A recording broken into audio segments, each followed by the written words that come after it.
Power क्यों है? China का पॉपुलेशन इंडिया से ज्यादा है, फिर भी चाइना में गरीबी कम हो रही है। बॉयकॉट चाइना कहते वक्त ये समझना जरूरी है कि what is China's secret to success.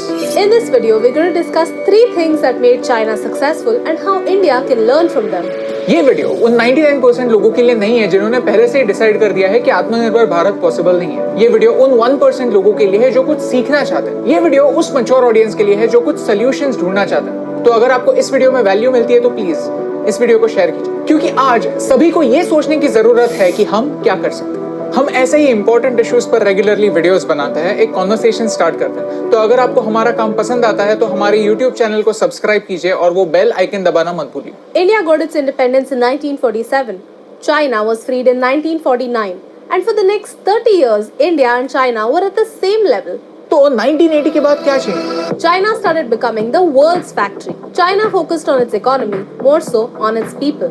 बाकी कंट्रीज को कहा कि आप चाइना में इन्वेस्ट करो, हम हमारे लोगों में इन्वेस्ट करते हैं। Number 1, skilled labour. Unskilled labour बहुत इजीली रिप्लेस हो सकता है क्योंकि वहां पर ग्रोथ के चांसेस नहीं होते। आप कोई स्पेशल नहीं है। अगर आप 100 रुपए में काम करने के लिए रेडी नहीं है तो आपकी जगह लेने के लिए 1000 लोग लाइन में खड़े हैं। Skilled labor is that kind of labor where your experience becomes your asset and you become your company's asset. China's population is China's asset. और ये पॉसिबल क्यों हो? Because China has focused on vocational training. Vocational means practical or technical. और ये vocational training आपको सिर्फ school में ही नहीं, ऑन द स्पॉट इंडस्ट्रीज में भी मिलती है, like an internship, but a very specific internship. ऐसी इंटर्नशिप जो आपको बहुत कम टाइम में पैसे कमाने के लायक बना देती है। इसी इंडिया में प्रॉब्लम क्या है? 10 साल के स्कूल और 5 साल के कॉलेज के बाद भी ये गारंटी नहीं होती कि जॉब मिलने वाला है। हाँ, लेकिन इसकी गारंटी है कि टाइम जाएगा। तो एक गरीब सोचता है कि बच्चे को स्कूल क्यों भेजूं? Number 2, cluster development. When a builder builds the house, bricks come from one person, steel comes from another, and cement comes from a third person. Okay, just imagine आपके कंस्ट्रक्शन साइट के बाजू में ही एक supermarket है जहां पर आपको सारी चीजें अवेलेबल हो, ऑप्शंस मिले, ट्रैवल ना करना पड़े, आपका टाइम और पैसा दोनों बचे। That's what China did. It created special economic zones or clusters where each company could get everything they needed in one area. Infrastructure develop हुआ, कनेक्टिविटी बढ़ी, इससे लोगों के लिए अपॉर्चुनिटीज तैयार हुई। वैसे बोला जाए तो ऐसे स्पेशल इकोनॉमिक जोन्स इंडिया में भी है, लेकिन इंडिया में क्या नहीं है? Migration control. इंडिया में डेवलपमेंट सिर्फ बड़े शहरों में होता है। लोगों के दिमाग में ऐसे मिसकंसेप्शन है कि लाइफ सिर्फ शहरों में।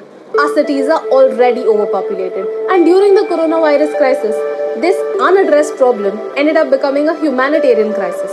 चाइना माइग्रेशन कंट्रोल कैसे करता है? एक डोमेस्टिक पासपोर्ट के साथ। इन शॉर्ट, आप और आपकी फैमिली जिस एरिया से है उस एरिया को छोड़कर किसी और जगह पर शिफ्ट हो जाते हैं तो कुछ फ्री बेनिफिट्स खो देते हैं। इसे चाइना में हुकू सिस्टम कहते हैं। They encouraged rural people to set up local businesses, small businesses that could support other big businesses. अगर किसी को अपने ही गांव में अपना खुद का बिजनेस स्टार्ट करने के लिए इंसेंटिव मिला तो वो अपना घर छोड़कर शहर में क्यों जाएगा? Number 3, government works with the businesses. We told you about China's debt trap. When China started building ports for Sri Lanka, China ensured that a Chinese company got the job. Pakistan का इकोनॉमिक कॉरिडोर भी एक Chinese company build कर रही है। So basically China एक दूसरे country को loan देती है, उसी लोन के पैसे से वो कंट्री चाइनीज कंपनी को हायर करती है और ऊपर से चाइना को इंटरेस्ट भी पे करती है। बेसिकली गवर्नमेंट इंश्योर करता है कि चाइनीज इंडस्ट्रीज भी बड़ी हो। इसीलिए ग्लोबल फॉर्च्यून 500 कंपनीज में से 119 companies are from China, whereas there are only 7 companies from India.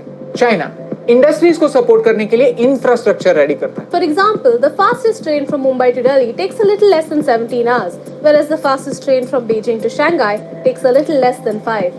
The distance is approximately the same, but the technology is miles ahead. तो ये सब जानने के बाद इंडिया में हम क्या कर सकते हैं? हमारा एजुकेशन सिस्टम फ्लॉड है, ये हमें पता है। तो डिग्रीज के पीछे भागना बंद कीजिए और नॉलेज को स्पंज की तरह एब्जॉर्ब कीजिए। अपने दिमाग से ये बात हटा दीजिए कि इंजीनियरिंग, मेडिकल और एमबीए ये 3 ही ऑप्शंस होते हैं। नहीं, the world is changing and smartphones are there in your hands. अगर आपको इंटरेस्ट है तो 6 महीने में कोडिंग सीख सकते हैं। आज लोग घर पर बैठकर कोडिंग कर रहे हैं, डिजाइन कर रहे हैं और फॉरेन क्लाइंट्स के लिए वेबसाइट्स डिजाइन करके डॉलर में पैसे कमा रहे हैं। हर स्टेट्स में लोकली जॉब होने की जरूरत है। Now that the migrants have returned home, the state governments need to create a register with skill-based information about all these migrants, collect this data and use it to create skill-based opportunities in their state. स्वच्छ भारत के लिए जैसे ranking system निकाली, वैसे ही आत्मनिर्भर भारत के लिए भी रैंकिंग सिस्टम निकाली। तो ranking system for industries, for small businesses, for new opportunities. स्वच्छ भारत की वजह से इंदौर जैसे शहरों ने खुद इनिशिएटिव लिया और खुद को 3 साल में साफ कर दिया। And just like that we need a healthy competition for industries. ऐसे ही दूसरे सक्सेसफुल कंट्रीज से भी बहुत कुछ सीखने जैसा है